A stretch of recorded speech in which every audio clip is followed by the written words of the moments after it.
말씀 전에 다 같이 찬송하시겠습니다. 찬송가 331장 나 주를 멀리 떠났다. 다 같이 찬송하시겠습니다. 찬송가 331장 나 주를 멀리 떠났다. 다 같이 찬송하시겠습니다.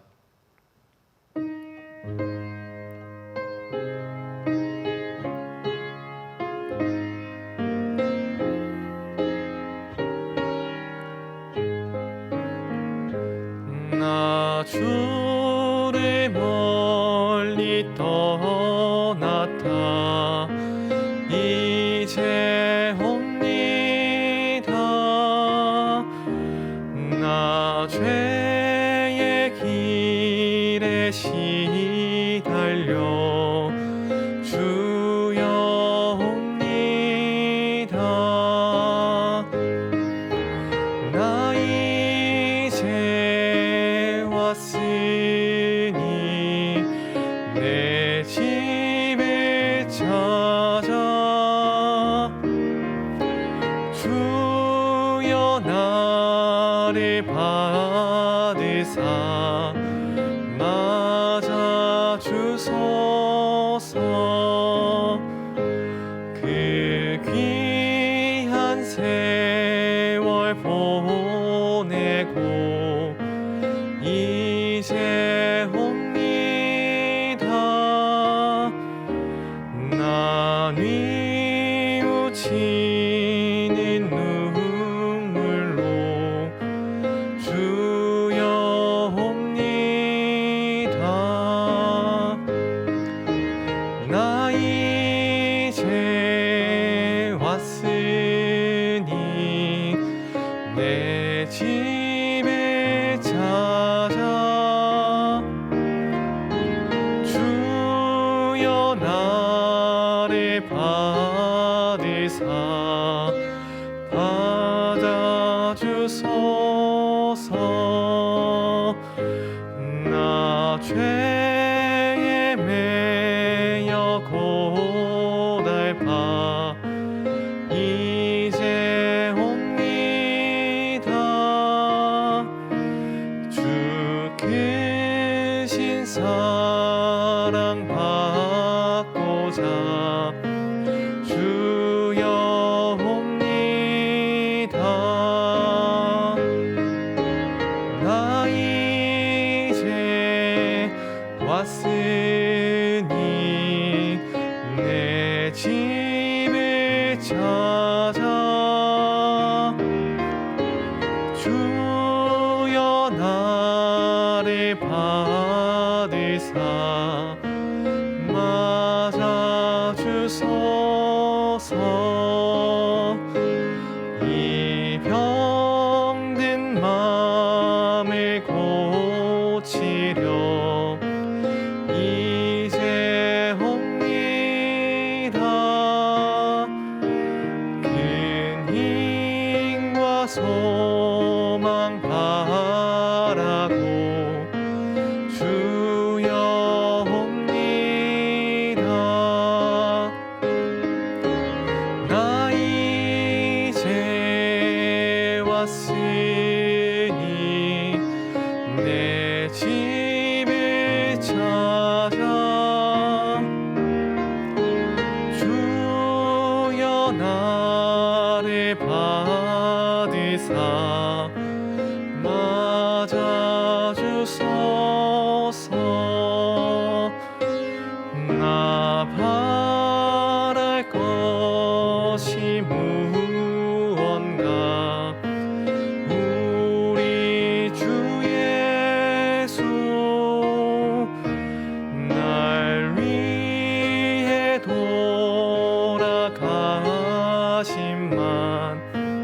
믿고 옵니다. 나 이제 왔으니 내 집을 찾아 주여 나를 받으사 맞아 주소서.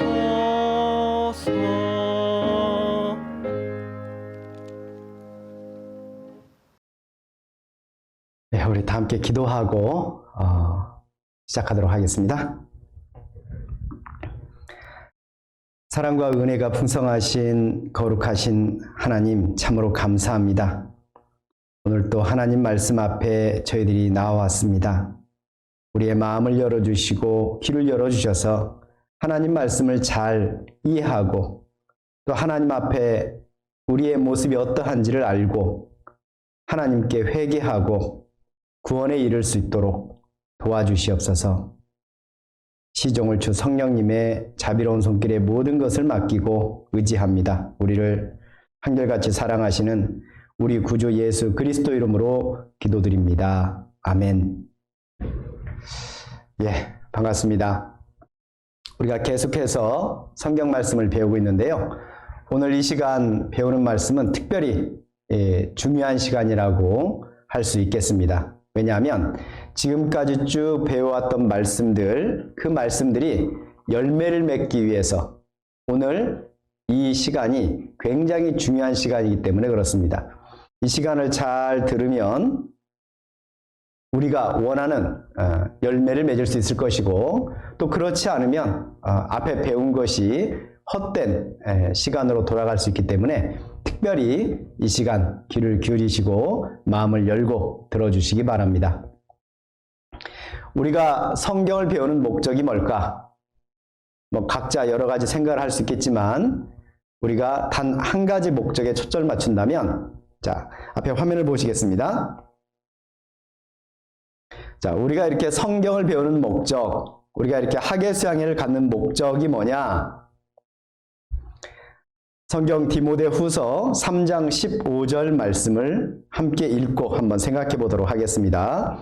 성경은 능히 너로 하여금 그리스도 예수 안에 있는 믿음으로 말미암아 구원에 이르는 지혜가 있게 하느니라.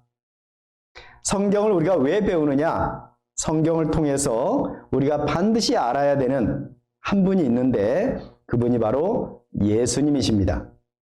그 예수님을 우리가 알고 믿음으로써 구원에 이르는 지혜를 얻기 위해서 우리가 성경을 배운다라고 성경은 분명히 그 목적을 밝히고 있습니다. 우리가 이번 학예수양회 기간 동안 성경을 배우는 목적 또한 이와 같다 할 수 있습니다. 다시 말하면 우리는 성경을 통해서 구원을 얻고자 지금 성경을 배우고 있는 것입니다. 자, 그렇다면 오늘 우리가 이 시간을 통해서 꼭 알았으면 하는 것이 뭘까? 그것은 화면을 보시면 바로 첫째로 구원이란 무엇인가 라는 겁니다. 성경을 통해서 우리가 구원을 얻어야 된다고 자꾸 말씀하는데 도대체 구원이란 무엇입니까? 구원이란 무엇이길래 우리가 그 구원을 꼭 받아야 됩니까? 당연히 두 번째 질문으로 이어지는데요. 그것을 내가 안 받으면 안 됩니까? 왜 구원을 받아야 됩니까?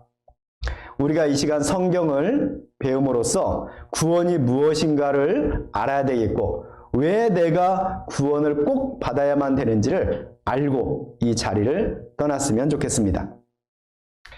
이전 시간에 배운 내용들을 간단하게 정리해 보겠습니다. 크게 세 가지를 정리해 볼 수 있는데요. 첫째는 이스라엘 민족의 환난과 회복에 대한 예언 성취를 통해서 성경이 하나님의 말씀임을 우리가 확증할 수 있었습니다.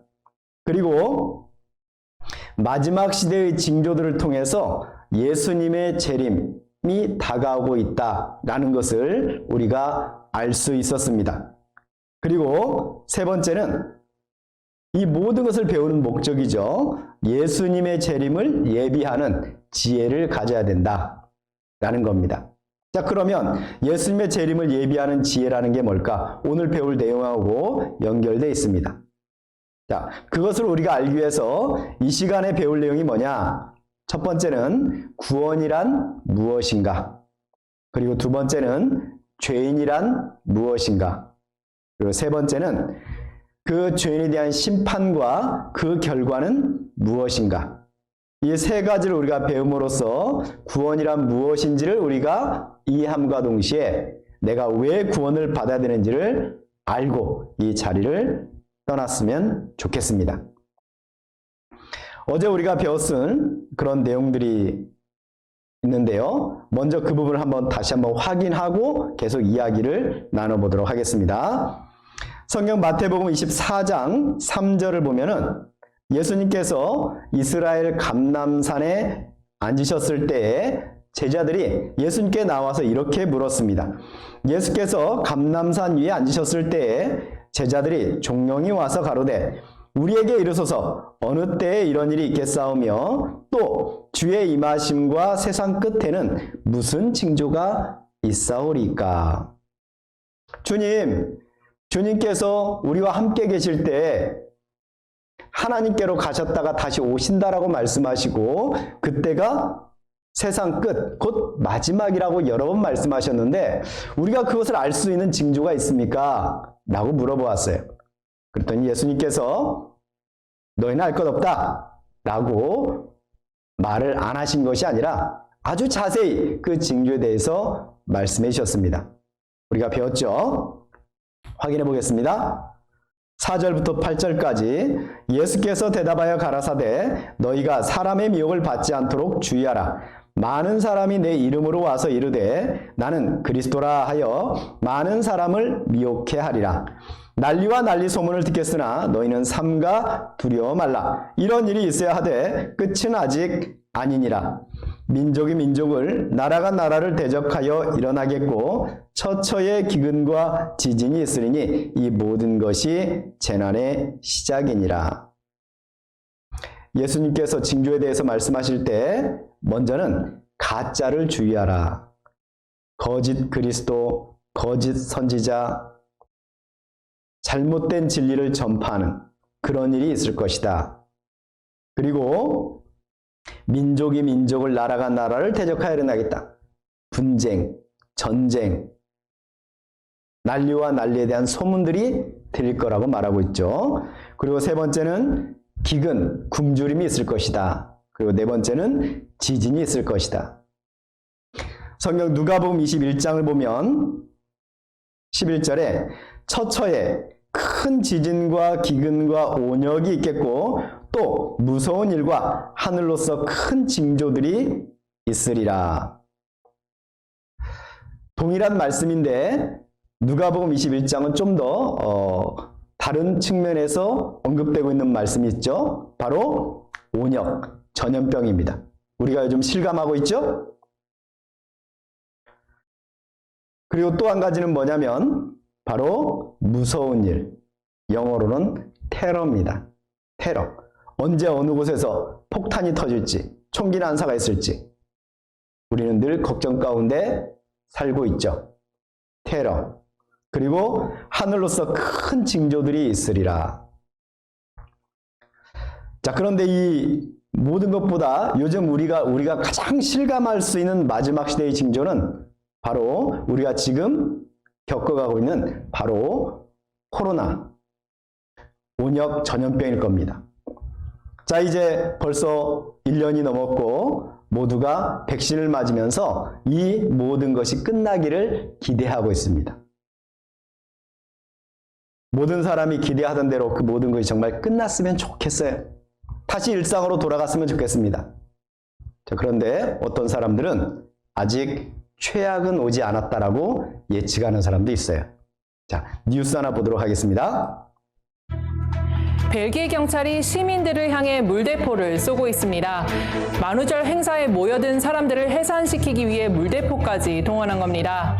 5명 이상 집합 금지가 내려진 상황이었는데 모여든 사람들 나름의 핑계는 있습니다.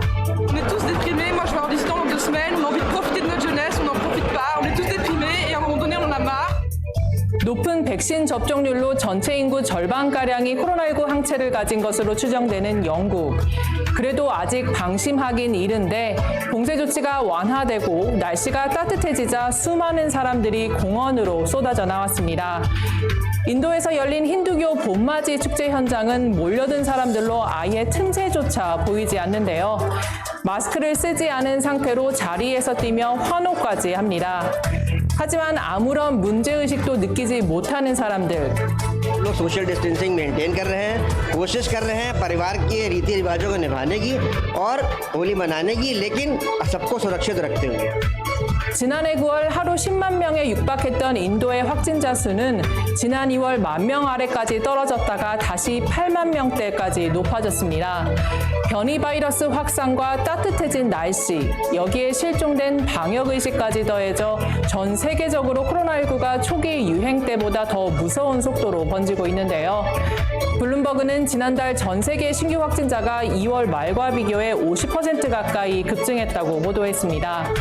더 큰 문제는 상대적으로 공중보건이나 의료체계가 제대로 갖춰져 있지 않은 남미, 남아시아, 중동 등에서 확산세가 심각하다는 건데요. 그런데 이 상황, 아직 최악은 아닐 수 있다고 전문가들은 경고하고 있습니다.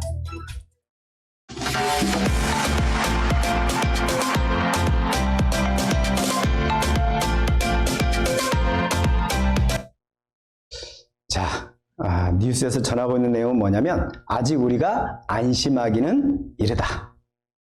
모든 것이 끝났다라고 말하기는 아직 이르다는 거예요. 어쩌면 아직 더 큰 최악의 상황이 오지 않았을 수도 있다는 거예요. 자, 이런 가운데 성경은 또 마지막 시대의 징조 가운데 하나로서 불법이 성함으로 많은 사람의 사랑이 식어지리라 라고 말합니다. 어려울수록 사람들은 자기 자신을 먼저 생각하지요. 자신의 이익을 먼저 생각합니다. 그리고 이 모든 것들이 온 세계적으로 전 세계에 유행하고 또 사람들에게 알려지려면 조건이 있어야 되죠. 교통과 통신의 발달입니다. 성경 다니엘 12장 4절을 보면요.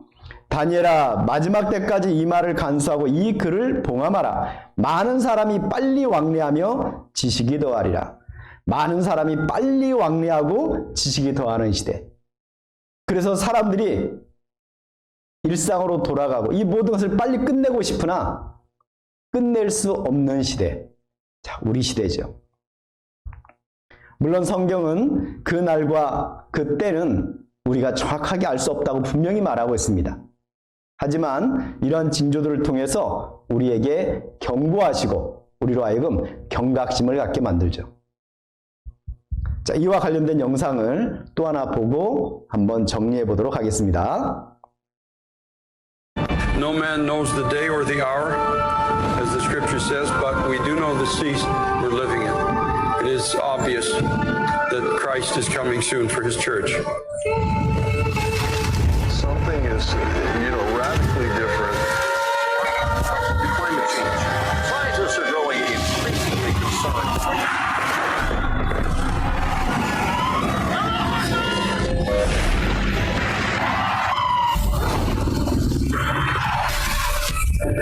We have many terms linking heat and violence, and that connection has some worried as the global climate changes. A major new study finds a clear link between rising temperatures and aggression, from domestic violence to murder and even war. We're in the midst of an epidemic of violence. Jesus said, and because lawlessness is increased, most people's love will grow cold, for the coming of the Son of Man will be just as it was in the days of Noah. What were the days of Noah like?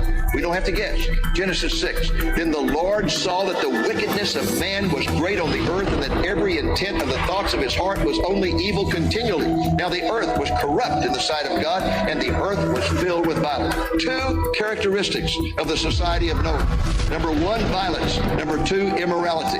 We're in the midst of a society that's turned its back upon God and is caught up in a God wants us to know the season because Jesus is returning in wrath, and God does not wish that any should perish. First, the signs of nature and the weather. Jesus said, and there will be great earthquakes, and in various places plagues and famines, and there will be terrors and great signs from heaven. Jesus added that these signs would be like birth pains. That means that the closer we get to his return, the signs will increase in two ways. They will become more frequent and more intense. intense, like birth pains. More frequent, more intense. More frequent earthquakes, more intense. More tornadoes, more intense. Scientists are growing increasingly concerned. We have seen changes in extremes of weather. The current changes are very unusual and cannot be explained simply as part of any natural cycle. In the last century, our climate has started to change rapidly. This isn't thought to be just a temporary blip in the system. The evidence points to a long-term change in our climate, which is happening at an unusual rate. 자, 사람들은 이제 뭔가 좀 이상하다고 점점 느껴가고 있습니다.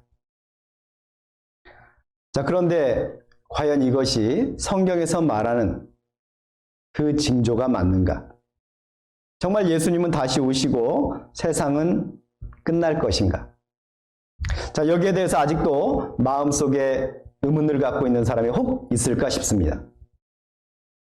그 부분을 우리가 확실하게 하지 않으면 이 이후에 전해지는 말씀들에 귀를 기울일 수가 없습니다. 자, 정리를 한번 해보죠.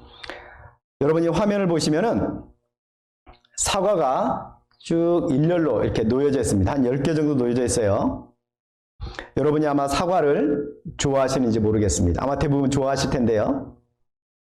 여러분이 사과를 보고 야, 사과다! 얼른 사과를 먹으려고 하나를 집었습니다. 그러자 내가 입으로 채 들어가기도 전에 옆에서 어떤 사람이 갑자기 말립니다. 안 돼요! 그거 먹으면 안 됩니다! 쳐다보니까 내가 모르는 사람이에요. 처음 보는 사람입니다. 근데 그 처음 보는 사람이 사과를 먹지 말라 그래요. 왜요? 그 사과에는 독이 들어 있습니다. 이걸 먹으면 그 자리에서 죽습니다.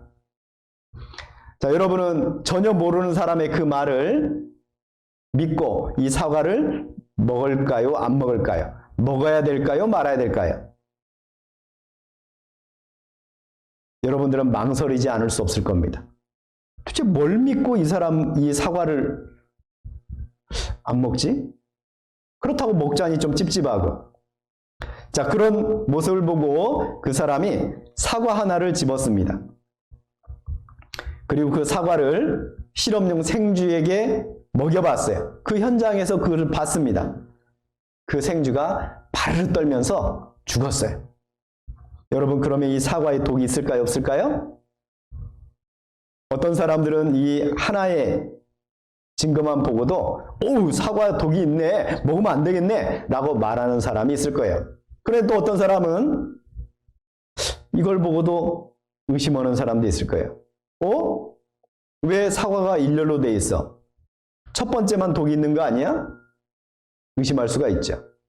그래서 그 사람이 두 번째, 세 번째, 네 번째, 다섯 번째, 일곱 번째, 여덟 번째까지 차례대로 각각의 생쥐에게 이 사과를 먹여봤어요. 먹는 쥐마다 다 죽습니다.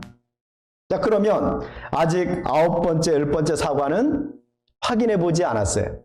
자, 그렇다면 이제 여러분들 아홉 번째, 열 번째 사과에 독이 있다고 여러분은 믿겠습니까? 안 믿겠습니까?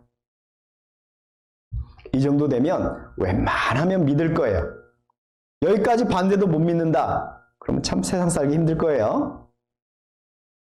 자, 이것은 무엇을 말하느냐? 우리가 지금까지 배운 성경들, 그 성경은 크게 내용에 따라서 전체 분량의 3분의 2는 이미 일어난 역사를 기록한 역사서이고, 나머지 3분의 1은 기록될 당시에 앞으로 일어날 일을 기록한 예언의 말씀입니다. 그 3분의 1의 분량의 예언의 말씀 중에 약 80%, 10개 중에 8개는 역사 속에서 문자 그대로 성취되었다는 것을 학자들은 확인했습니다. 아직 이루어지지 않은 것 몇 가지 있습니다. 그 몇 가지가 뭐냐? 예수님이 다시 오신다는 것, 그리고 첫째 부활, 오른손이나 이마에 표 맞는 것, 전쟁, 아주 결정적인 것들은 아직 이루어지지 않았습니다. 그러나 우리는 과거의 역사 속에서 성경에 기록된 대로 모든 것이 이루어져 왔다는 것을 확인했고, 그 중에 확실한 것 몇 가지를 우리가 지금 살펴본 거예요. 지금까지 80%가 문자 그대로 이루어졌다면 앞으로 이루어지지 않은 것도 이루어질 거라고 우리는 믿을 수가 있습니다. 바로 이게 믿음입니다. 믿을 수 있는 충분한 근거를 가지고 아직 확인하지 못한 것 또는 앞으로 이루어질 그것을 내가 믿음으로 받아들이는 것. 이것이 믿음이죠. 자, 우리가 그동안 배운 것들을 쭉 정리하면서 자, 이것을 우리가 믿음으로 받아들인다면 예수님이 다시 오실 것이고 세상은 끝날 것이고 그리고 그 후에 심판이 있을 거라는 것을 믿을 수가 있습니다. 그러면 우리가 어떻게 해야 되는가? 예수님께서 이 모든 징조를 말씀하신 가장 중요한 이유는 마태복음 24장 44절 화면을 보겠습니다. 이러므로 너희도 예비하고 있으라. 생각지 않은 때에 인자가 오리라. 준비하라는 거예요. 여러분들이 생각하지 않을 때에 인자, 예수님이 오실 것이기 때문에 그렇습니다. 마치 그 앞에 37절부터 39절까지 보면요. 노아의 때와 같이 인자의 맘도 그러하리라. 홍수전에 노아가 방주에 들어가던 날까지 사람들이 먹고 마시고 장가들고 시집가고 있으면서 홍수가 나서 저희를 다 멸하기까지 깨닫지 못하였으니 인자의 이 맘도 이와 같으리라. 노아 홍수. 바로 그때 사람들이 노아의 경고를 듣고도 무시하다가 모두 다 물로써 멸망당한 것처럼 예수님이 다시 오실 때도 사람들이 먹고 마시고 장가들고 시집가고 일상에 너무 바쁘다가 예수님이 오실 것을 준비하지 못하고 결국 심판받을 것을 경고하고 있는 거예요. 그러니 준비하라는 거예요. 구약성경 아모스 4장 12절, 13절 또 제가 읽어드리겠습니다. 그러므로 이스라엘아, 내가 이와 같이 내게 행하리니, 내가 이것을 내게 행하리니, 이스라엘아, 네 하나님 만나기를 예비하라. 이스라엘아, 내가 이와 같이 네게 행하리라. 내가 이것을 네게 행하리니, 이스라엘아, 네 하나님 만나기를 예비하라. 행하리라, 행하리라, 행하리니. 두 번 연속해서 말하고 있죠. 반드시 행하겠다는 얘기입니다. 그러니 준비하라는 거예요. 하나님의 말씀입니다.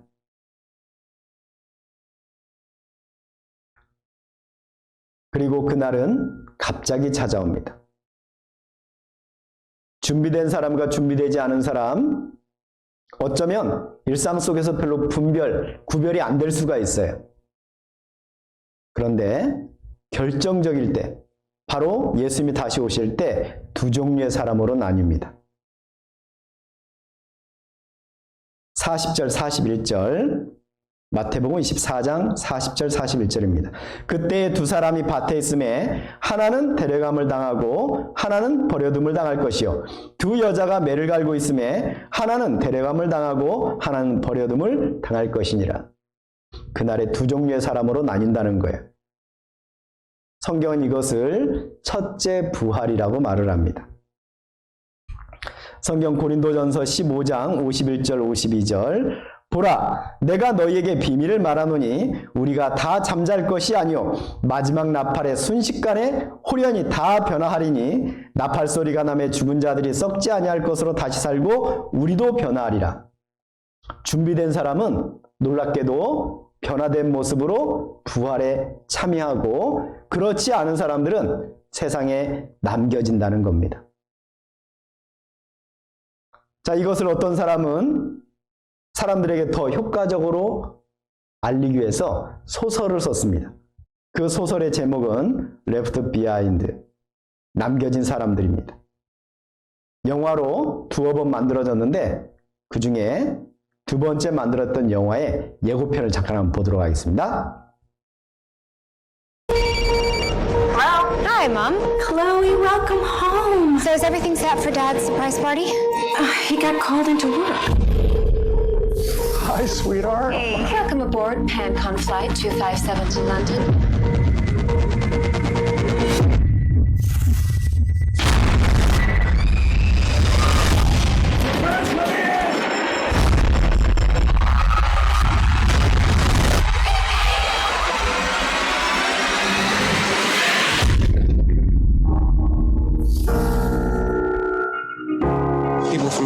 this plane has simply vanished. It's not just here. It's all over the world. One of these days, I know you all want answers, and believe me, so do I, and I'll do my best to get them. We took them to protect them. We all have a right to know if we're gonna die. So die! I really knew this was coming. How could she know that? I just really need you to know how much I love you, no matter what happens.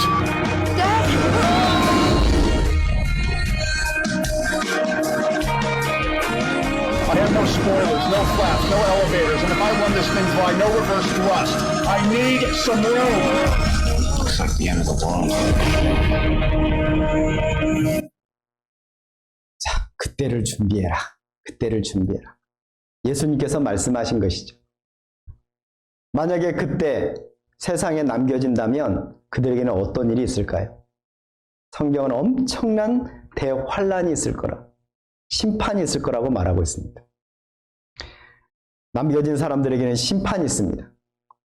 하나님께서 그날을 예비하라고 우리에게 말하는 것은 아무도 그 심판, 그 환란에 참여하기를 원하지 않기 때문에 그렇습니다. 그런데 오늘 이 말씀을 듣고 있는 여러분들 가운데는 자기가 준비되었다고 생각하는 사람들이 있을 거예요. 나는 준비되었는데, 나는 언제라도 예수님이 오시면 맞을 준비가 되어 있어요. 자, 그런데 성경 아모스 5장 18절, 19절 말씀을 보면 놀라운 말씀이 있어요. 화면을 보고 한번 읽어보겠습니다.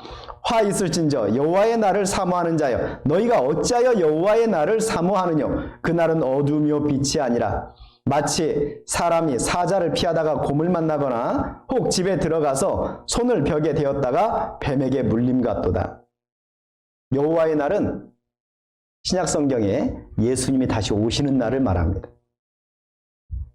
그날이 준비되었다고 생각하는 사람, 그날이 빨리 왔으면 좋겠다고 생각하는 사람, 근데 그 중에는 마치 사자를 피하다가 곰을 만난 것 같은 사람이 있을 것이고, 집에 가서 쉬어야 되겠다라고 손을 벽에다 대었는데 뱀이 나와서 무는 것처럼 뜻밖의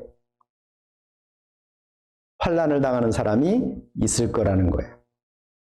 그러니까 지금 이 시간 말씀을 처음 듣는 사람들은 당연히 그날을 예비하도록 오늘 준비를 해야 될 것이고, 나는 이미 준비되었다고 생각하는 사람들은 내가 진짜 준비가 되었나? 확실한가?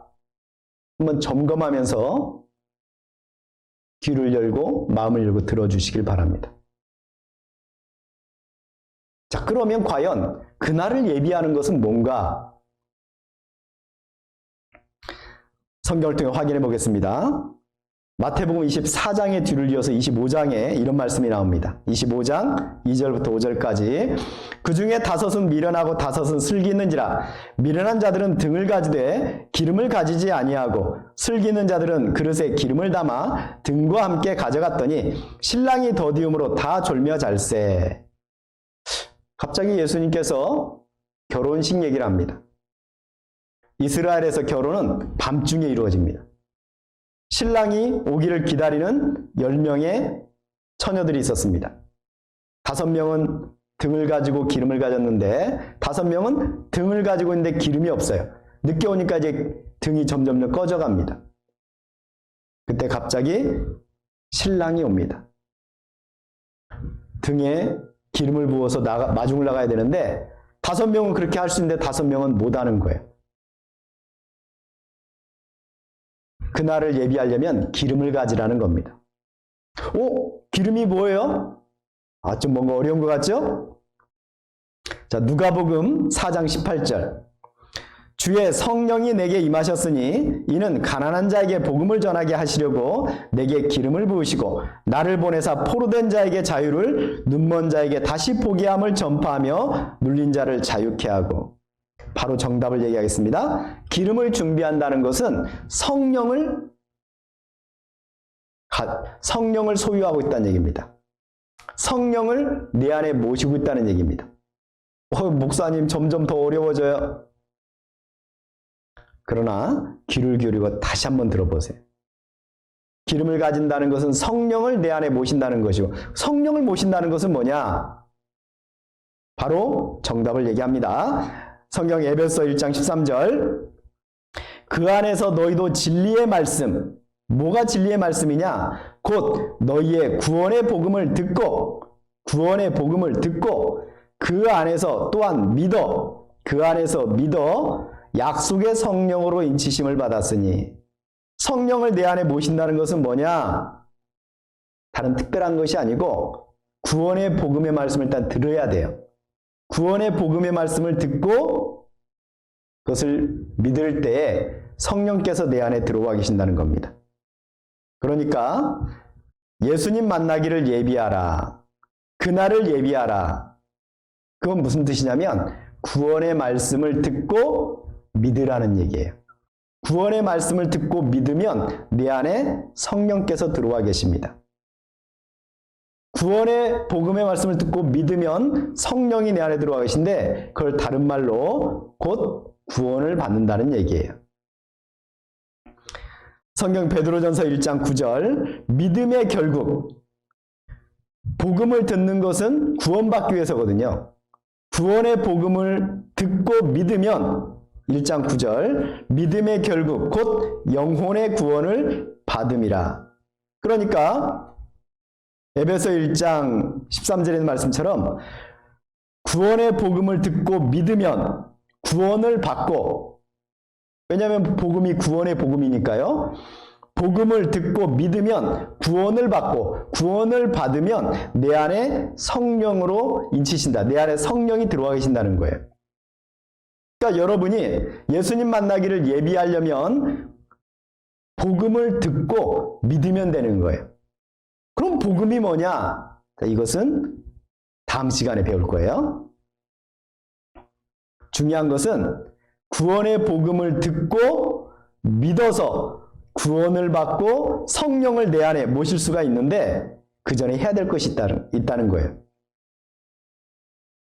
성경 마가복음 1장 14절 15절, 요한이 잡힌 후 예수께서 갈릴리에 오셔서 하나님의 복음을 전파하여 가라사대 때가 찼고 하나님 나라가 가까웠으니 회개하고 복음을 믿으라 하시더라. 구원의 복음을 듣기 전에 해야 될 것이 있어요. 그게 뭐냐면 회개입니다. 회개. 회개라는 것은 자기의 잘못을 뉘우치고 바로잡는다는 거예요. 그러니까 구원의 복음을 듣고 믿어서 구원을 얻고 싶다면, 성령을 내 안에 모시고 싶다면 먼저 내가 뭐가 잘못됐는지를 알아야 돼요. 내가 무엇이 잘못됐는지를 알아야지 그 복음을 믿을 수가 있어요. 바로 회개해야 된다는 겁니다. 뭐가 잘못됐을까? 내가 도대체 뭘 잘못했길래 복음을 듣고 구원을 받아야 되는가?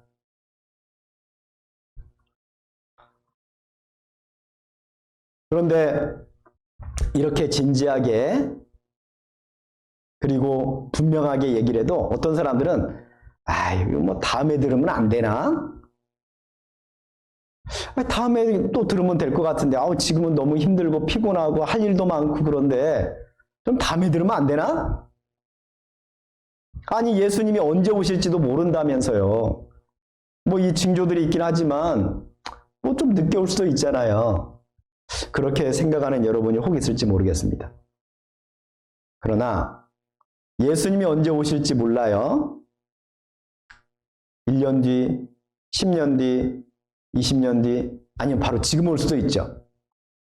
자, 그런데 그때가 되고 끝이 되어서 우리가 하나님을 만날 수도 있지만, 성경은 이 세상의 끝만이 아니라 우리 개인의 종말도 분명히 말하고 있어요. 다시 말하면 우리 인생도 끝이 있다는 거예요. 끝이 뭐예요? 죽음입니다. 죽음. 예수님이 오시기 전에 내가 먼저 하나님을 만나러 갈 수도 있어요. 그래서 회개하고 구원을 받는, 복음을 듣고 구원을 받는 그것을 뒤로 미루면 안 됩니다. 왜냐하면 우리에게 다음 기회가 있다는 보장이 없어요. 성경 히브리서 9장 27절. 한 번 죽는 것은 사람에게 정하신 것이요 그 후에는 심판이 있으리니. 한 번 죽는 것은 사람에게 정하신 것이요. 여러분, 사람이 한 번 죽는 것은 정해져 있죠? 영원히 살 사람은 없습니다. 그렇게 정해져 있는 것처럼 그 뒤에 심판이 있다는 것도 틀림없는 사실이다. 어떤 분들은 에이, 죽어봤나? 근데 아까 믿음에 대해서 얘기했죠? 성경에 기록된 모든 예언의 말씀 80%가 문자 그대로 이루어져 있어요. 그러면 나머지 20%도 앞으로 성경에 기록된 대로 이루어질 것을 우리는 믿을 수가 있습니다. 한 번 죽는 것은 사람에게 정하신 것이요. 모든 사람이 그걸 알고 있어요. 그런데 하나님께서 그 뒤에 심판이 있다라고 말씀하신다면 우리는 이제 성경을 통해서 이 말씀도 믿을 수가 있습니다. 예수님이 오셔서 세상을 심판도 하시지만 내가 죽어서도 내 앞에 심판이 있다는 것도 알아야 돼요. 어쨌든 우리는 회개하고 구원의 복음을 듣고 구원받고 하나님 만나기를 준비해야 됩니다. 왜냐하면 심판에는 아주 무서운 형벌이 따르기 때문입니다. 심판이 있다는 것은 죄를 심판한다는 얘기겠죠? 죄를 심판한다는 것은 재판을 연다는 뜻이겠죠. 성경 욥기 11장 10절 11절을 보면요. 하나님이 두루 다니시며 사람을 잡아 가두시고 개정하시면 누가 능히 막을 소냐? 하나님은 허망한 사람을 아시나니 악한 일은 상관치 않으시는 듯하나 다 보시느니라. 사람들은 살아가면서 가끔 죄를 짓잖아요. 그래도 괜찮은 것처럼 보여서 에이, 하나님 안 계셔 라는 사람도 있고 하나님이 이 정도는 봐주시겠지라고 생각하는 사람이 있는지도 모르겠어요. 그러나 내가 하나님 앞에 딱 서게 되면 하나님께서 재판정을 딱 열고 내가 생각지도 못했던 내 모든 죄가 그 앞에 다 드러날 겁니다. 그때 우리는 알 거예요. 하나님이 다 보고 계셨구나. 여러분, 재판정에 가본 적이 있는지 모르겠어요. 될 수 있으면 해라. 안 가는 게 제일 좋죠. 자, 여러분 같은 학생들이 죄를 지면 자, 소년법정에 서게 되는데요. 자, 그 소년법정이 어떻게 진행되는지 TV에서 방영된 적이 있는데 그 부분을 잠깐 한번 보도록 하겠습니다. 문제는 지금 그건데 일진인데 보니까 일진하고 이런 조합은 전혀 관계없는 걸로 보이거든요. 학교 내에서 집단으로 무리를 이루어가지고 힘을 과시하면 그게 바로 일진이거든요. 제가 알아봤더니 절대 그런 쪽으로 빠지는 애가 아니거든요. 빠진 애가 아니고요. 그 아이들이 그렇게 논다니까요. 일진입니까 아닙니까? 아닙니다. 아니에요? 예. 자기들끼리 무리 지으면 일진 아닙니까? 이 아이들은 못 만나게 해야 돼요. 그게 바로 일진이에요. 그걸 모르고 있으니 아이 교육 어떻게 시킬까요? 애들 아이기로 몸을 묶어가지고 바다에 빠뜨린다고 위협하고 돈을 상납하지 않는다고 때리고 112회 1,400만 원 가까이 가르치하고 사내를 이렇게 집중적으로 괴롭히고 그 아이는 자살 안 한 것이 참 다행이라 한번 해주세요. 안 돼, 안 바꿔줘. 바꿀 생각 할 거라가 7번 또 가르치하고 집에 들어가서 샤워하고 난 뒤 후드티 냈고 밤11시 에 찾아가지고 우유통 안에 돈을 할 정도로 그렇게 잔인하게 돈을 뺐었는데 이제 진짜 그런 일 없더라고 싶습니다. 그 아이들이 이렇게 지긋지긋하게 괴롭힐 때 이렇게 날 줄 몰랐어? 성적이 몇 등이야? 저는 고등했어요, 이번 시험. 전교 9등? 근데 이렇게 공부 잘하는 아이가 불쌍한 애들 돈을 뺐어? 그 사람 언니가 돈 달라고 그러고. 그럼 네 돈 주면 되지 왜 남의 돈을 뺏어 주나? 공부만 잘하면 되나? 아버님 한번 얘기 한번 해보시죠. 이 사태를, 이 학교 상황이 그게 안 좋은 행동인지 모르고. 이 재판정에서의 모습을 보면 참 다양한 사람들이 있어요. 죄가 아니라고 생각하는 사람, 자기 죄를 인정하면서 눈물 흘리면서 용서해달라고 하는 사람, 잘못은 했지만 다른 사람에게 핑계를 대는 사람.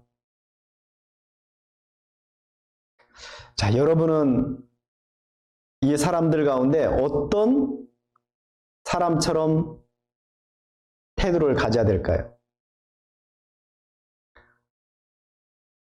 죄를 인정하고 눈물을 흘리면서 용서해달라는 사람. 이 사람들 가운데서 그런 사람이 가장 그래도 괜찮아 보여요. 그러나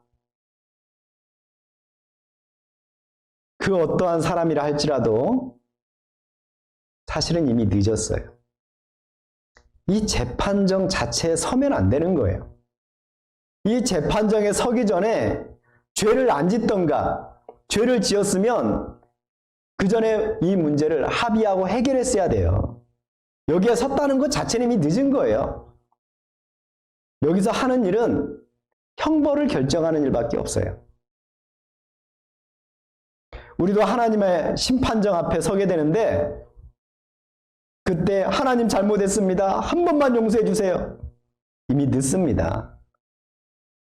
그러기 전에 이 문제를 해결하고 끝내야 되는 거예요. 하나님께서 우리가 죄를 지을 때 다 이미 지켜보신다 그랬죠? 자, 어떤 재밌는 CCTV 영상이 하나 있는데 그 영상을 보니까 이런 일이 있었더라고요. 한번 잠깐 보겠습니다.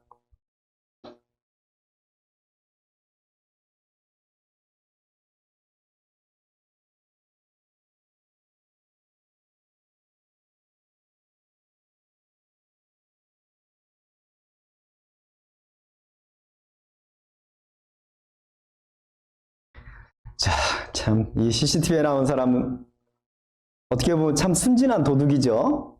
남의 지갑 슬쩍 했는데 되돌아서다가 CCTV를 본 거예요. 아마 보통 도둑 같으면 그냥 도망갔을 텐데 이 순진한 도둑은 CCTV가 이미 다 지켜보고 있다는 것을 알고 지갑을 뚝 떨어뜨리고 돌려주죠. 그리고 용서를 구합니다. 물론 이 사람은 잡혀가지는 않았을 거예요. 여러분, 하나님 앞에서 우리의 태도와 자세가 이러해야 됩니다. 심판받기 전에, 죽음에 이르기 전에, 예수님 오시기 전에 내 죄를 알고 회개하고 이 죄의 문제를 정리해야 됩니다. 그런 다음에 구원의 복음을 듣고 구원을 받는 거예요. 구원의 복음을 듣고 구원을 받고 예수님 만나기를 예비해야 되는 겁니다. 왜냐하면 심판에는 형벌이기 때문에 그렇습니다. 요한계시록 20장 12절 15절 또 내가 보니 죽은 자들이 물론 대소하고 그 보좌 앞에 섰는데 책들이 펴있고 또 다른 책이 펴졌으니 곧 생명책이라 죽은 자들이 자기 행위를 따라 책들에 기록된 대로 심판을 받으니 이것은 둘째 사망 곧 불못이라 누구든지 생명책에 기록되지 못한 자는 불못에 던지우더라. 만약에 이 문제를 해결하지 못하고 하나님의 심판대 앞에 서게 되면 결국 그 사람은 갈 곳이 정해져 있어요. 영원히 불타는 지옥. 성경은 죄의 삭은 사망이라고 이미 선언했습니다. 이 말은 죄에는 반드시 심판이 따르며 그 심판의 결과로 둘째 사망, 곧 불못, 지옥이 기다리고 있다는 얘기예요. 여러분, 지옥은 사람이 견딜 만한 곳이 아닙니다.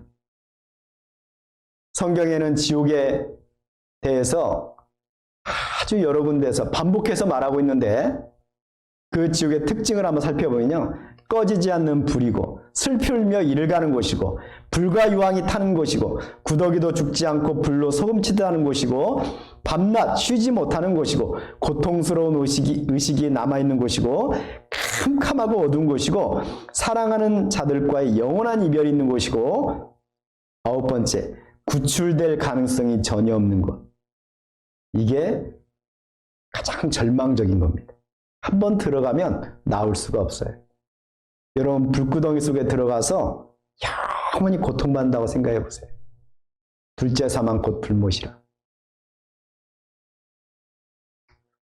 성경에서 말씀하고 있는 이 지옥이 어떤 곳인지 우리가 아무리 상상해도 실제 지옥은 그 상상보다 더 고통스러운 곳일 겁니다. 하나님께서 우리가 상상해 볼 수 있도록 우리 주변에 것들을 가지고 이렇게 설명을 했는데 관련해서 잠깐 준비된 영상을 한번 보도록 하겠습니다. 대피할 틈도 없이 불길에 갇혀버린 등산객 10여 명이 중심을 잃은 채 나뒹굽니다.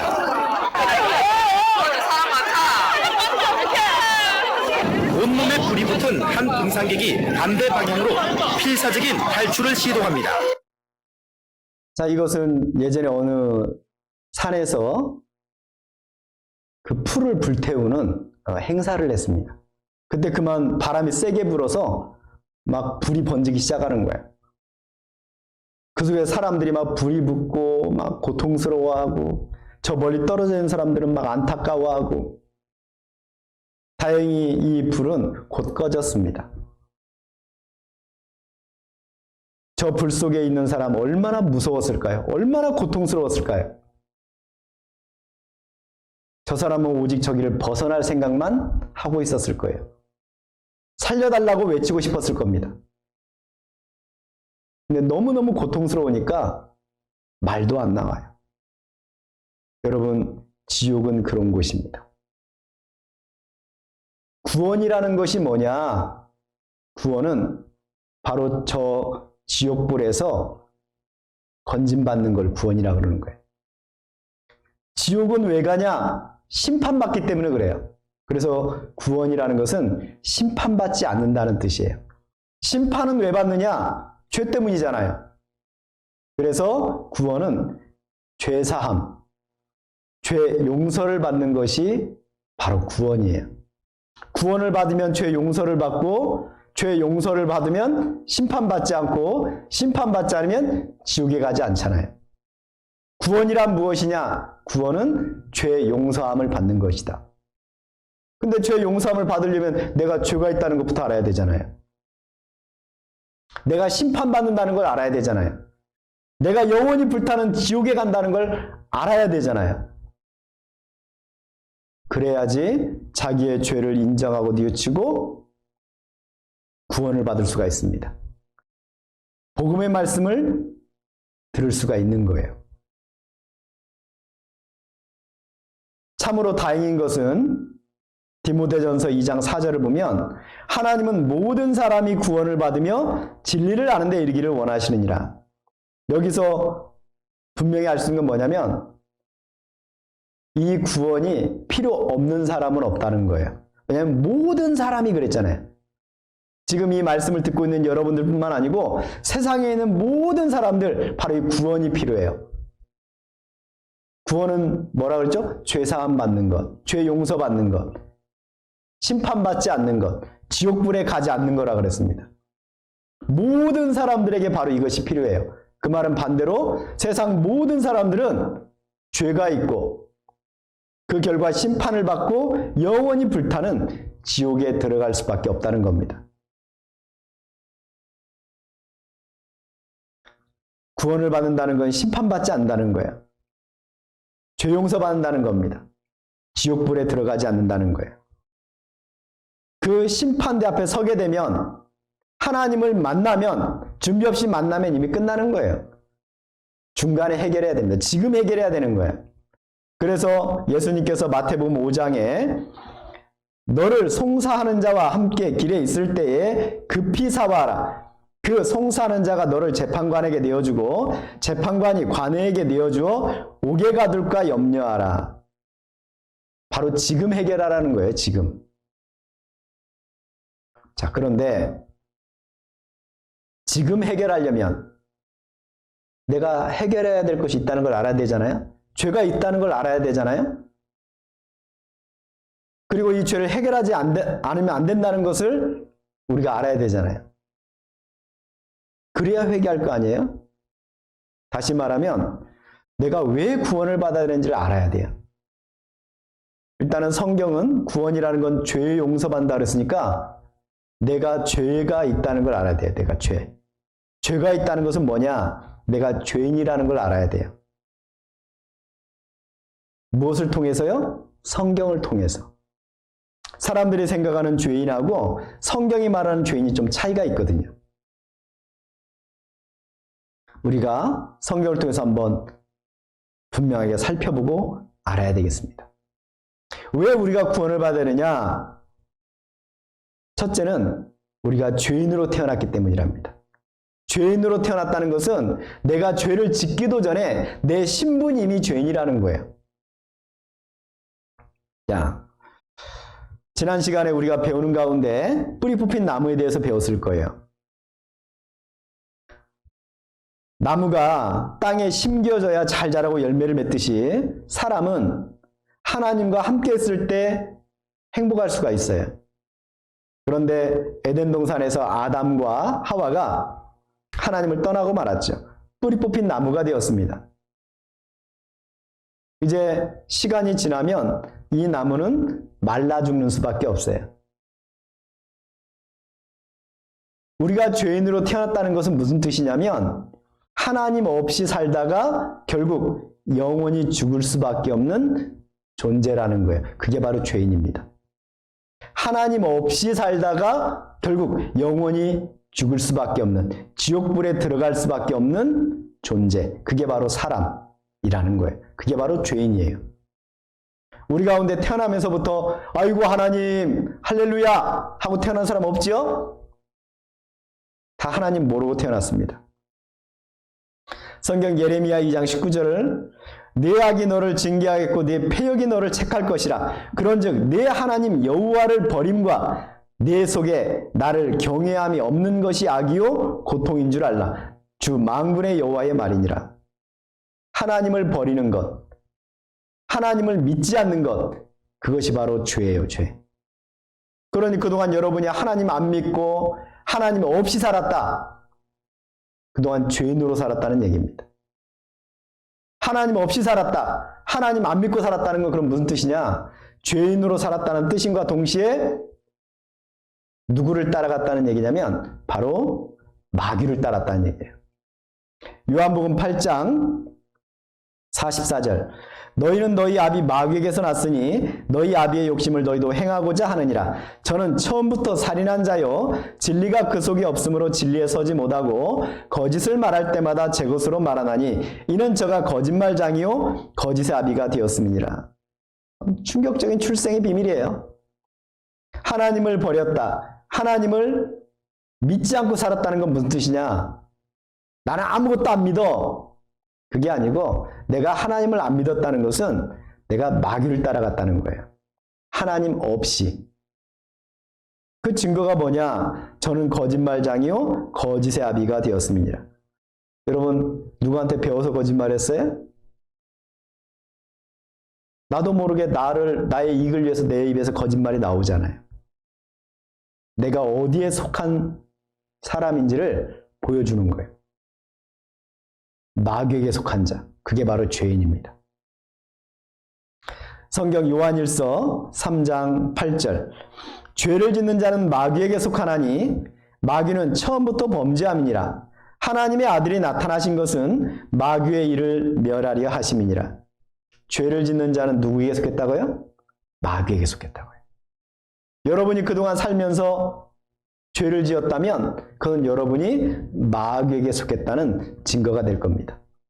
예수님이 오신 것은 그 마귀의 일을 멸하려 하심이니라. 결국 마귀에게 속한 자는 심판받고 멸망받을 수밖에 없다는 거예요. 그러면 내가 도대체 언제부터 마귀에게 속했나요? 내가 언제부터 죄인 되었나요? 성경 시편 51편 5절 내가 죄악 중에 출생하였으며 모친이 죄 중에 나를 잉태하였나이다. 내가 죄악 중에 출생하였으며 내가 엄마 뱃속에서부터 죄인으로 마귀에게 속한 자로 태어났다는 거예요.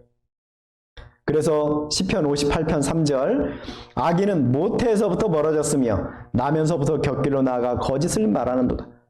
그래서 하나님을 믿는 방향이 아니고 하나님 안 믿는 방향. 천국이 아니고 지옥 가는 길로 계속 나아갔다는 거예요. 가면서 죄를 짓고. 이대로 가면 어떻게 되겠어요? 큰일 나는 거예요. 그래서 회개라는 것은 내가 길을 가다가 여기가 아니구나 하고 방향을 돌려서 올바른 쪽으로 갈 때 이걸 회개라는 거예요. 그러니까 내가 그동안 하나님 안 믿고 하나님 없이 살다가 아니구나 이대로 가다가 지옥불에 들어가는구나. 얼른 돌이켜야 되는 거예요. 하나님 믿는 쪽으로.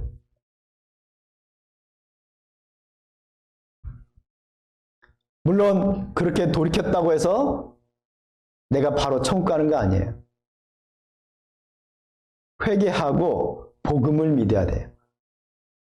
그때 우리가 구원을 받고 다시 말하면 죄 용서를 받고 심판받지 않고 지옥불에 가지 않을 수 있는 거예요. 그런데 그 복음을 믿기 전에 먼저 회개해야 돼요. 내가 회개를 해야 되는 첫 번째 이유는 내가 하나님께 속한 자가 아니고 마귀에게 속한 자. 죄 없는 사람이 아니고 죄인의 신분을 가지고 태어났기 때문에 회개해야 되는 거예요. 로마서 5장 12절 이러므로 한 사람으로 말미암아 죄가 세상에 들어오고 죄로 말미암아 사망이 왔나니 이와 같이 모든 사람이 죄를 지었으므로 사망이 모든 사람에게 이르렀느니라. 좀 거슬러 올라가면 도대체 내가 언제부터 죄인으로 태어날 수밖에 없었느냐? 우리 조상 아담 때부터 그래요. 아담이 하나님을 떠났잖아요. 선악과 따먹고. 그때로부터 태어난 모든 사람들은 하나님 없이 하나님 모르고 태어난 거예요. 그렇게 살다가 심판받고 지옥 가는 거예요. 로마서 5장 19절 한 사람의 순종치 아니함으로 많은 사람이 죄인 된 것 같이 바로 이 아담 때문에 모든 사람이 죄인이 되었어요. 아니 어떻게 죄가 유전이 되나요? 정확하게 표현하면 죄인의 신분이 유전이 되는 거예요. 자 보세요. 화면을. 치타가 새끼를 낳으면 뭐가 태어날까요? 치타죠? 코뿔소가 새끼를 낳으면요? 코뿔소죠? 죄인이 자녀를 낳았어요. 누가 태어날까요? 죄인의 신분을 가진 사람이 태어나는 거예요. 죄인이 태어나는 겁니다. 아기가 태어나면 막 예쁘고 천사 같죠? 좀 지나봐요. 안에 담겨있던 죄가 밖으로 드러나기 시작합니다. 저 미국에 사는 어떤 어여쁜 여자아이가요. 남동생이 태어나니까 너무너무 이쁜 거예요. 그래서 이뻐 죽겠다. 너무너무 이뻐서 막 울어요. 자, 그런데 몇 년 뒤에 어떻게 되는가 한번 볼까요? 잠깐 보겠습니다.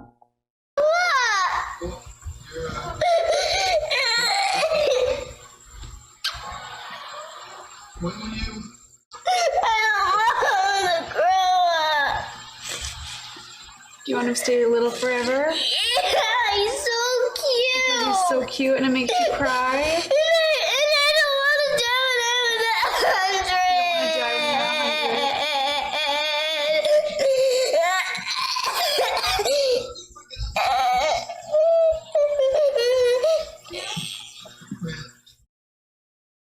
Oh, you are so cute. I love your cute little smiles. Oh my gosh, oh, he's little.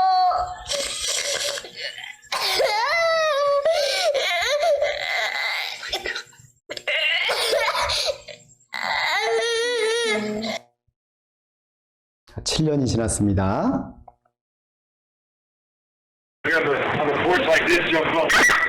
자, 동생이 말 안 듣겠죠?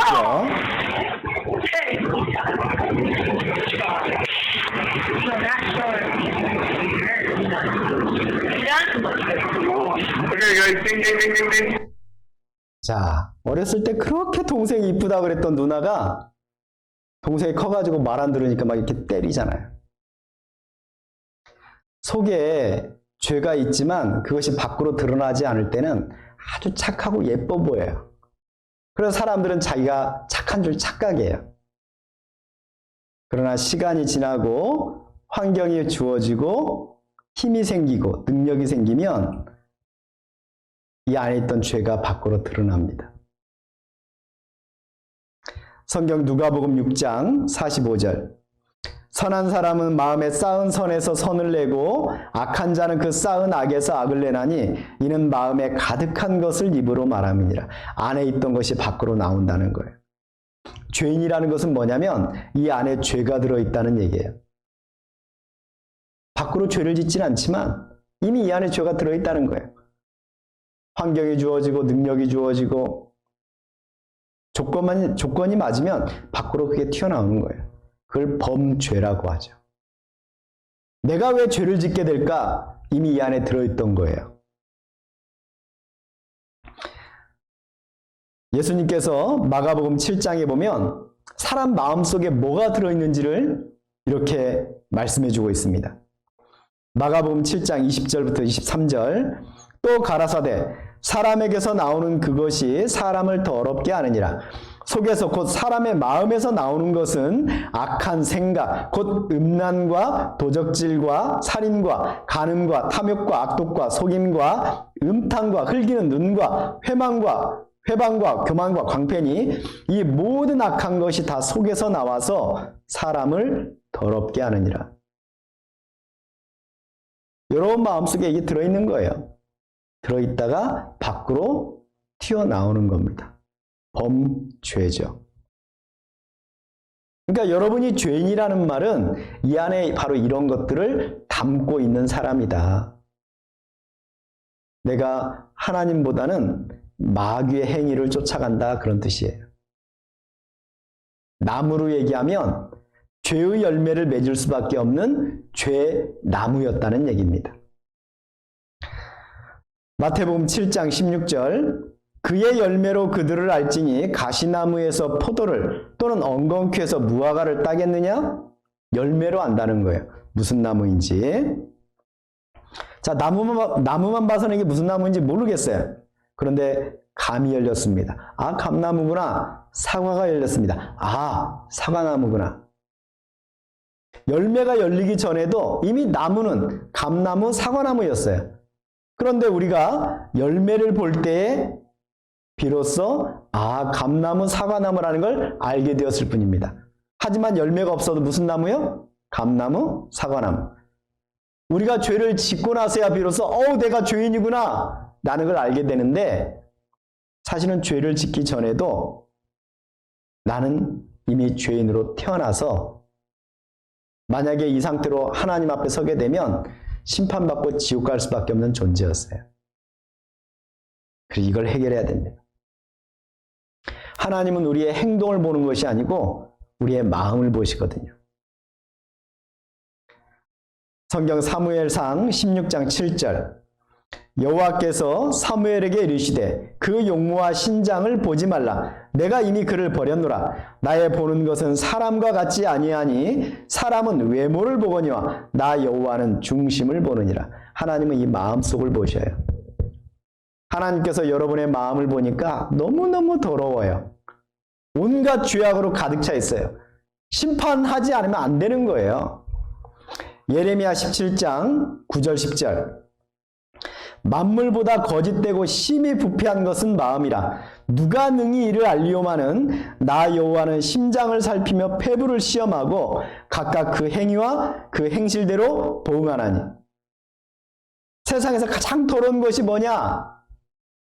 사람들은 시체 썩는 거, 또는 사람들이 토한 거, 또는 응아한 거, 여러 가지를 말할 수가 있죠. 그러나 하나님께서는 세상에서 제일 더러운 것이 뭐라고 말하냐면 바로 여러분의 마음이랍니다. 온갖 더러운 죄가 가득 차 있어요. 그 죄를 가지고 하나님 앞에 서면 하나님은 심판하지 않을 수가 없어요. 그래서 하나님은 여러분을 어떻게 보시냐? 성경 욥기 25장 4절부터 6절까지. 그런즉 하나님 앞에서 사람이 어찌 의롭다 하며 부녀에게서 난 자가 어찌 깨끗하다 하랴. 하나님의 눈에는 달이라도 명랑치 못하고 별도 깨끗이 못하거든 하물며 벌레인 사람 구더기인 인생이랴. 하나님께서 볼 때 우리는 구더기 같은 인생이랍니다. 여러분 구더기 아시죠? 옛날 구식 화장실에 가면 파리 애벌레 꿈틀꿈틀꿈틀. 어떤 구더기는 저 똥통에서 놀고 있고 어떤 구더기는 발판에 올라와 있어요. 누가 더 깨끗할까요? 누가 더 더러울까요? 여러분은 알죠? 모두 다 구더기일 뿐이죠. 우리가 볼 때는 깨끗한 구더기라는 건 없어요. 하나님이 우리를 볼 때 그렇다는 거예요. 하나님 볼 때 우리 깨끗한 사람이 없어요. 다 구더기와 같은 인생이에요. 바로 이 죄인의 문제를 해결하지 않으면 하나님 앞에 설 수가 없어요. 그러면 서면 뭐 심판받고 지옥불에 갈 수밖에 없는데요, 뭐. 성경 예레미야 13장 23절. 굿수인이 그 피부를 표범이 그 반점을 변할 수 있느뇨? 할 수 있을진데 악에 익숙한 너희도 선을 행할 수 있으리라. 여러분 이 표범이 나는 이 얼룩 반점이 싫어. 아무리 없애려고 한다고 해보세요. 없앨 수 있겠어요? 타고나기를 이렇게 타고났는데. 우리가 죄인으로 태어났다는 것도 마찬가지입니다. 왜 내가 구원을 받아야 되느냐? 가장 중요한 첫 번째 이유는 내가 죄인이라는 신분을 가지고 태어났다는 거예요. 하나님 모르고 태어나서 하나님 없이 살고 있다는 뜻이에요. 아담 때로부터 지금까지. 나무로 얘기하면 이미 죄나무예요. 그러니 죄 열매를 맺을 수밖에 없죠. 근본부터 바꿔야 돼요. 신분부터 바꿔야 돼요. 아니 그러면 목사님 제가 죄인으로 태어나고 싶어 태어났나요? 그냥 나 보니까 죄인인데 심판받는 거 좀 억울하지 않아요? 맞습니다. 그러니까 지금 기회를 주는 거예요. 여러분 억울하지 말도록 바로 지금 기회를 주는 거예요. 구원받을 수 있는 기회. 이 죄 문제를 해결할 수 있는 기회를 지금 주고 있는 거예요. 여러분 이 기회를 잡아야 됩니다. 그리고 또 한 가지 억울할 필요 없어요. 여러분이 살면서 죄를 지은 것, 여러분이 선택해서 죄를 지었습니다. 여러분이 책임져야 될 죄예요. 하나님은 여러분에게 자유의지를 주었어요. 여러분이 죄를 지었다면 그 죄에 대해서 책임을 져야 됩니다. 어쩔 수 없었다라고 핑계댈 사람 아무도 없어요. 여러분이 짓는 죄 20몇 가지를 성경 로마서에 보면 기록하고 있는데 한번 읽어보도록 하겠습니다. 성경 로마서 1장 28절부터 31절까지. 또한 저희가 마음에 하나님 두기를 싫어하매 하나님께서 저희를 그 상실한 마음대로 내어버려 두사 합당치 못한 일을 하게 하셨으니 곧 모든 불의, 추악, 탐욕, 악의가 가득한 자요 시기, 살인, 분쟁, 사기, 악독이 가득한 자요 수근수근하는 자요 비방하는 자요 하나님의 미워하시는 자요 능욕하는 자요 교만한 자요 자랑하는 자요 악을 도모하는 자요 부모를 거역하는 자요 우매한 자요 배약하는 자요 무정한 자요 무자비한 자라. 사람들이 하나님을 마음에 두기 싫어하면서 자기 마음대로 살면서 짓는 죄들 한 20몇 가지가 나와 있어요. 여러분도 짓는 죄들이지요? 시기, 살인, 분쟁, 사기, 악독, 수근수근, 비방. 자, 그런데요, 여러분이 이것을 죄라고 알고 지을까요? 모르고 지을까요? 32절 보면요. 저희가 이 같은 일을 행하는 자는 사형에 해당하다고 하나님의 정하심을 알고도 자기들만 행할 뿐 아니라 또한 그 일을 행하는 자를 옳다느니라. 한마디로 이런 죄를 알고 짓는다는 거예요. 이거 이러면 안 되는데 뭔가 심판이 있는데 알면서 짓는다는 거예요. 그러니 알면서 짓는 여러분의 죄에 대해서 여러분이 책임을 져야죠. 자, 여기 재밌는 실험한 영상이 있어요. 빨간불에 신호등이 있습니다. 어떤 양복을 입은 사람이 빨간불인데 그냥 건너가요. 근데 놀랍게도 뒤에 있는 사람들이 그 사람을 따라서 막 건너기 시작합니다. 한번 잠깐 보도록 하죠. 지금 신호등은 빨간불. 이때 한 남자가 무단 횡단을 합니다. 뒤에서 파란불이 켜지기를 기다리던 사람들. 순간 마음이 흔들립니다. 결국 눈치를 살피더니 하나 둘씩 따라 건너는군요.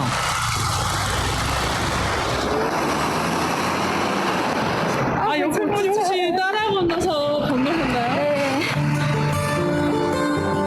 분위기에 적당히 묻어가는 것, 그것을 우리는 상황파 혹은 눈치라고들 합니다. 자, 여기서 중요한 포인트는요, 알면서 따라갔다는 거예요. 가면 안 된다는 거 알면서 따라가요. 왜? 남들이 그렇게 가니까. 사람들이 죄를 지으면서도 왜 이렇게 담대하냐? 남들도 다 그렇게 하잖아. 하지만 마음속에는 이미 알고 있어요. 이거 심판 있을 것 같은데. 이렇게 살면 안 될 것 같은데. 사람은 죄를 지을 때 알면서 지어요. 그래서 자기가 지은 죄에 대해서 책임을 져야 됩니다. 왜냐하면 죄를 내가 선택했으니까. 그런데도 사람들은 남들이 다 지으니까 자기 죄가 얼마나 큰지를 잘 몰라요.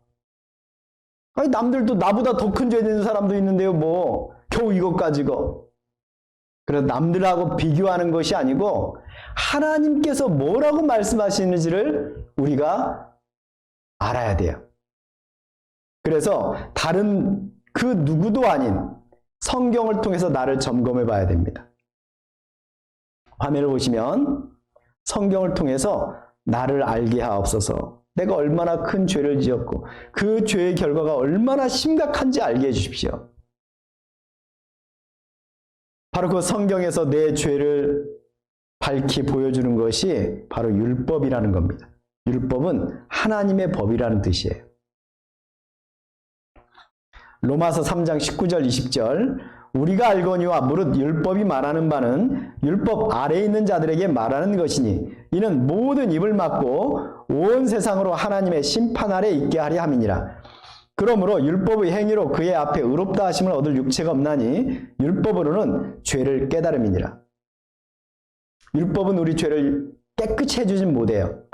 대신 내가 얼마나 심각한 죄인인지 내가 무슨 죄를 지었는지를 알려주고 죄를 깨닫게 하는 일을 해요.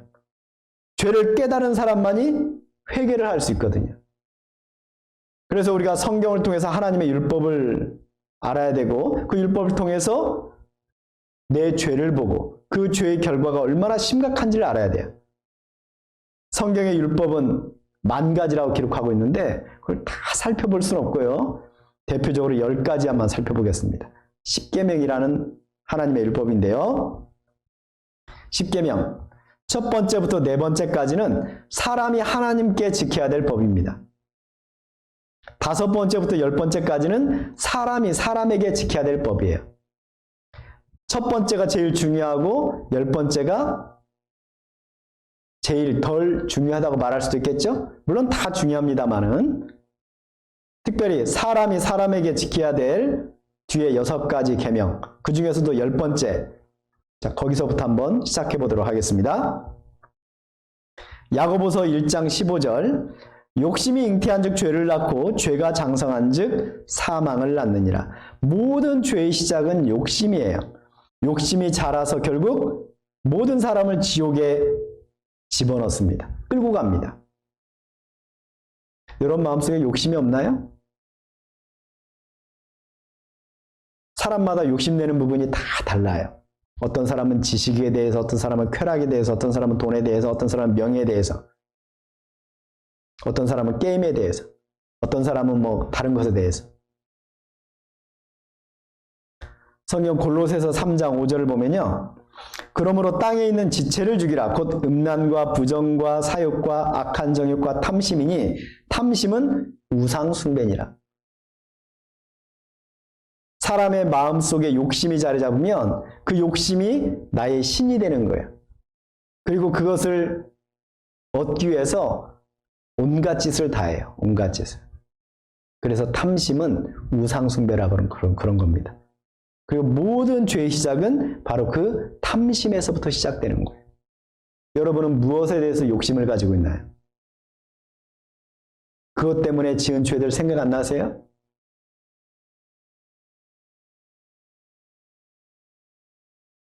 그 욕심이 조금 더 자라면 이제 입으로 나오는데 그게 바로 거짓이라는 겁니다. 9번째, 이웃에 대하여 거짓 증거하지 말라.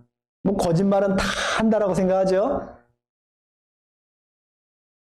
그래서 사람들은 거짓말 중에도 등급을 매겨요. 어떤 거짓말은 심판받아 마땅한 거짓말, 어떤 거짓말은 하얀 거짓말. 자, 거짓말에 관한 몇 가지 영상을 보여줄 텐데 이 거짓말 중에 정말 처벌받아야 될 거짓말, 여러분이 생각할 때 나쁜 거짓말은 뭐가 있는가 한번 보세요.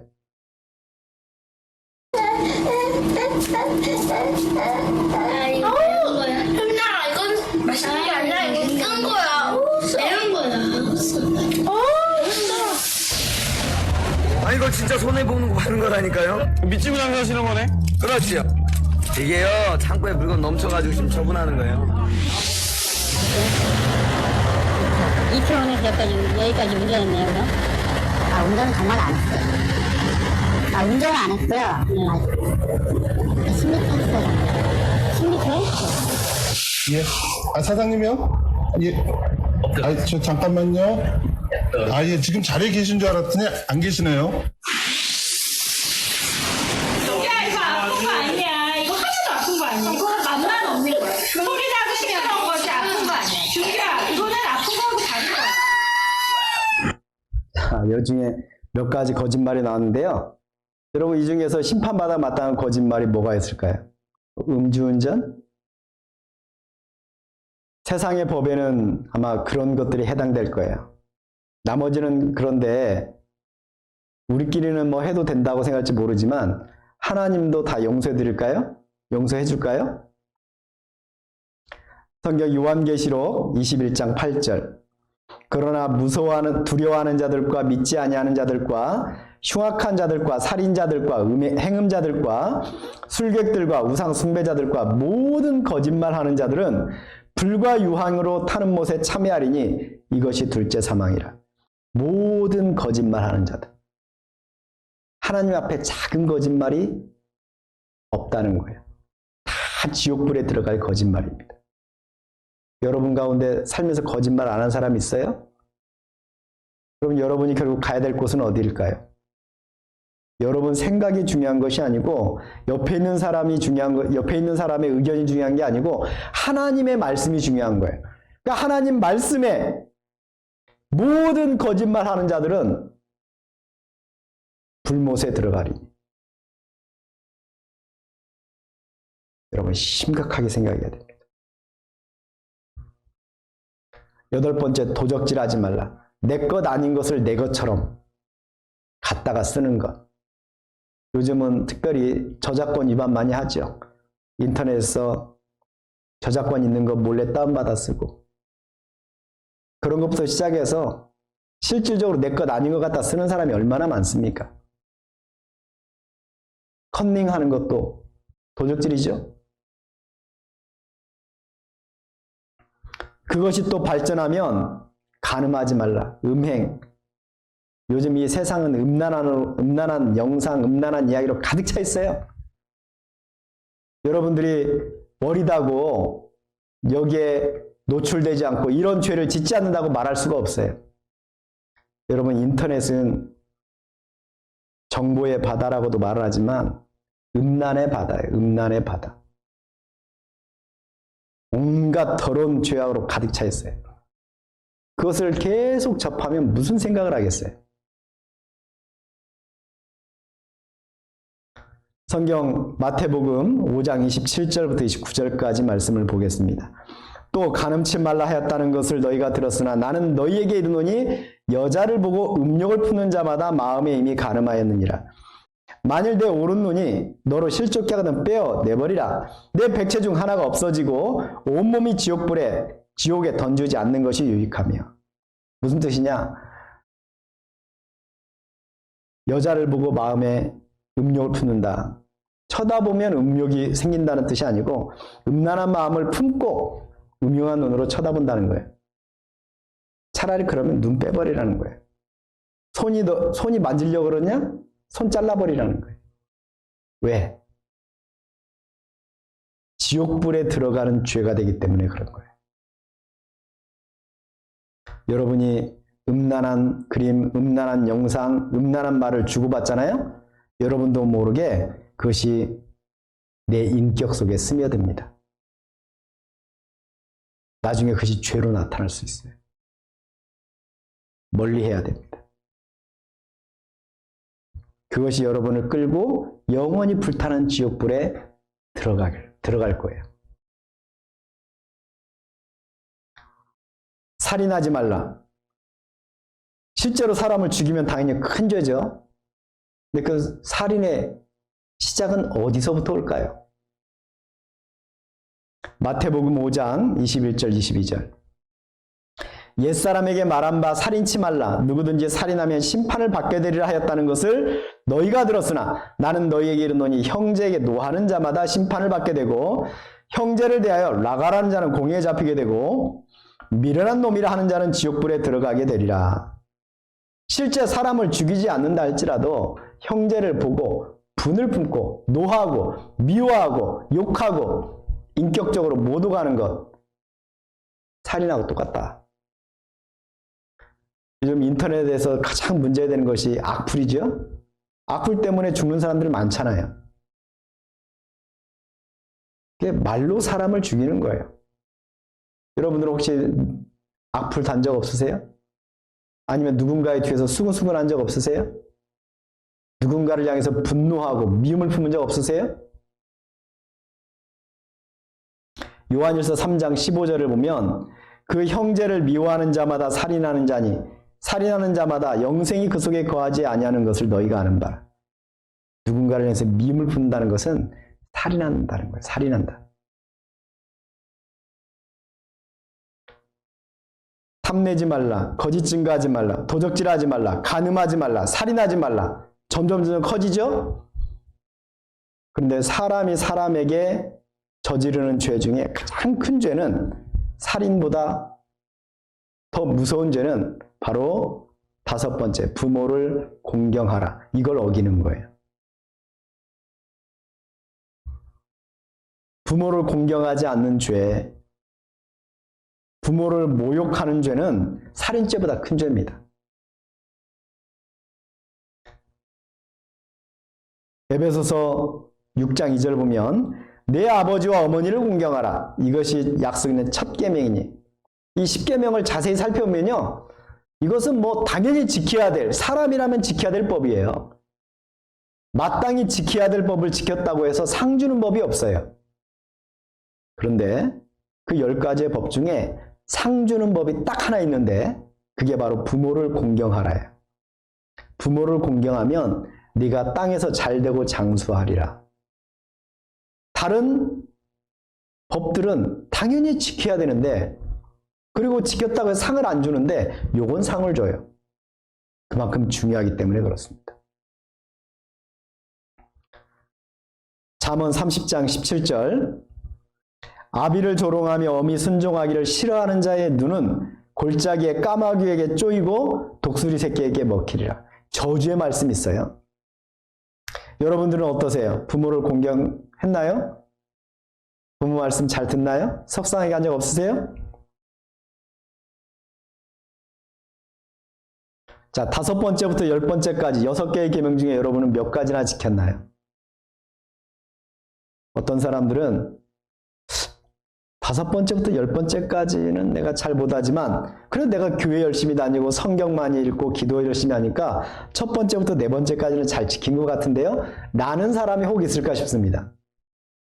그런데 성경 요한일서 4장 20절 누구든지 하나님을 사랑하노라 하고 그 형제를 미워하면 이는 거짓말하는 자니 보는 바 그 형제를 사랑치 아니하는 자가 보지 못하는 바 하나님을 사랑할 수 없느니라. 눈에 보이는 사람도 사랑하지 않는 사람이 어떻게 하나님을 사랑하겠어요? 한마디로 5번째부터 10번째까지 계명을 어긴 사람이라면 첫 번째부터 네 번째는 당연히 어겼다는 거예요. 그리고 이러한 법은 어느 한 번 지켜서 되는 법이 아니고 항상 모두 다 지켜야 되는 거예요.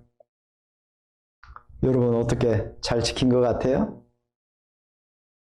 아니면 딱 보는 순간 여러분의 운명이 직감이 되나요? 야고보서 2장 10절 11절 누구든지 온 율법을 지키다가 그 하나에 거치면 모두 범한 자가 되나니 간음하지 말라 하시니가 또한 살인하지 말라 하셨은즉 네가 비록 간음하지 아니하여도 살인하면 율법을 범한 자가 되느니라. 모든 것을 항상 지켜야 돼요.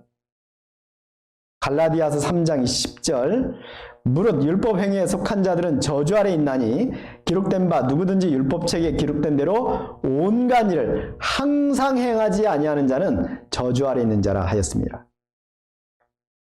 저 10계명뿐만 아니고 성경에 기록된 하나님의 법을 항상 모두 지켜야 돼요.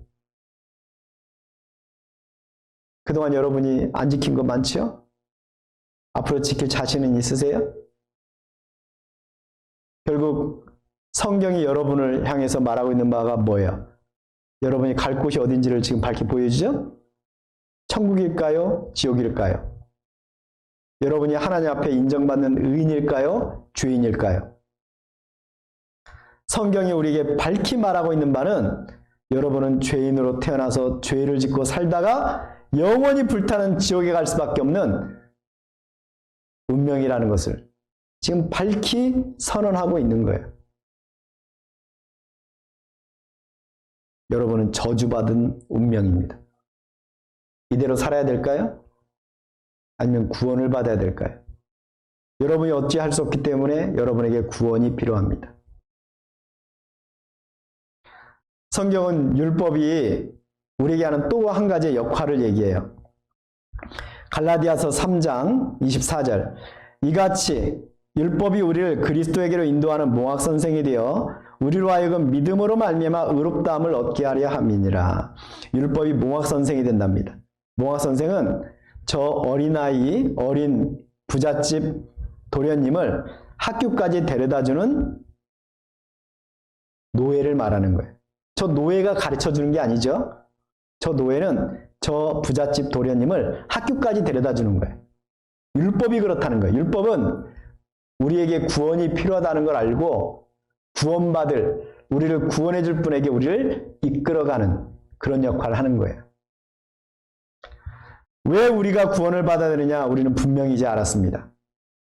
우리는 죄인으로 태어났고 죄를 지었습니다. 그리고 우리는 결국 영원히 불타는 지옥에 들어갈 수밖에 없는 운명입니다. 그걸 알았습니다. 지옥은 원래 사람을 위해서 만든 곳이 아니에요. 마태복음 25장 41절 또 왼편에 있는 자들에게 이르시되 저주를 받은 자들아 나를 떠나 마귀와 그 사자들을 위하여 예비된 영영한 불에 들어가라. 원래 이 지옥불은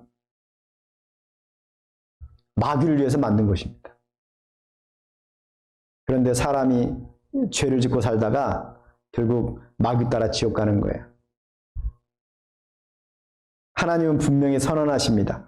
모든 사람이 죄를 범하였음에 하나님의 영광에 이르지 못하다니. 한 사람도 외 없이 다 죄를 지었기 때문에 하나님의 영광, 천국에 이를 수가 없다는 거예요. 그러면 어떻게 하냐? 구원받아야 되죠. 죄에서, 심판에서, 지옥에서 구원받아야 되죠. 하나님은 모든 사람이 구원을 받으며 진리를 아는 데 이르기를 원하시느니라. 모든 사람이 천국에 갈 수 없기 때문에 모든 사람이 구원받기를 원하는 거예요. 심판에서, 죄에서, 지옥불에서. 여러분, 다음으로 미루면 안 됩니다. 우리는 이미 우리 시대가 어떤 시대인가를 알았죠. 우리 앞에 무슨 일이 있을지 몰라요. 그런즉 너희가 어떻게 할 것을 자세히 주의하여 지혜 없는 자같이 말고 오직 지혜 있는 자같이 하여 세월을 아끼라. 때가 악하니라. 우리 때가 어느 때인지를 우리는 알고 있죠? 그러므로 어리석은 자가 되지 말고 오직 주의 뜻이 무엇인가 이해하라. 하나님의 뜻이 뭐예요? 구원받는 거예요. 구원받는 거. 그럼 우리가 해야 될 것이 뭐냐? 회개하고 복음을 믿으라 그랬죠? 회개. 우리가 할 일은 나는 죄인입니다. 저는 영원히 저주받을 운명에 있는 죄인입니다. 저를 구원해 주십시오. 자기 죄를 인정하고 뉘우치고 돌이켜야 됩니다. 그런 사람이 다음 시간에 전해질 복음의 말씀을 들을 준비가 되어 있는 사람이에요. 그런 사람이 복음을 듣고 믿음으로 구원을 받을 수 있습니다. 다음 시간에는 그러면 우리를 구원에 이르게 할 복음이 무엇인가? 그걸 배울 거예요. 여러분 죄를 인정하는 가운데 뉘우치고 돌이키면서 하나님께 구원해 달라고 기도하시기 바랍니다.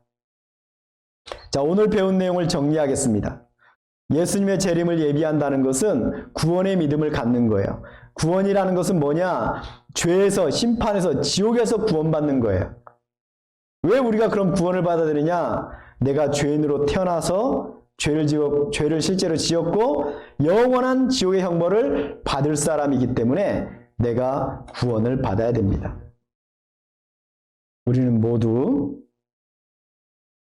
죄인이기 때문에 회개하고 뉘우치는 가운데 내일 전해질 구원의 복음의 말씀을 듣고 구원받아 모두 천국 가시길 바랍니다. 기도하겠습니다. 사랑과 은혜가 풍성하신 거룩하신 하나님 참으로 감사합니다. 이번 학예 수양회를 통해서 하나님 말씀을 배울 수 있는 기회를 주신 것 감사드립니다.